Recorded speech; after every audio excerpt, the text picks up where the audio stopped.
గుంటూరు జిల్లా రేపల్లె రాజకీయాల్లో కీలక పరిణామం చోటు చేసుకుంది. టీడీపీ నాయకుడు ప్రముఖ కాపు నేత గూడపాటి శ్రీనివాసరావు తన అనుచరులతో కలిసి వైఎస్ఆర్సీపీలో చేరారు.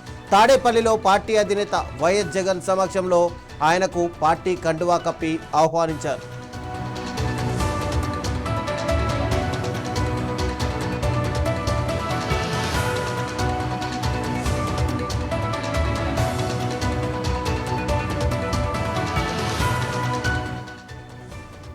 గూడపాటి శ్రీనివాసరావు చేరికతో రేపల్లెలో పార్టీ మరింత బలపడుతుందని వైఎస్ జగన్ అన్నారు.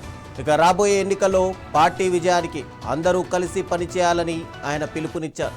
ఈ కార్యక్రమంలో పలువురు వైఎస్ఆర్సీపీ సీనియర్ నేతలు పాల్గొన్నారు.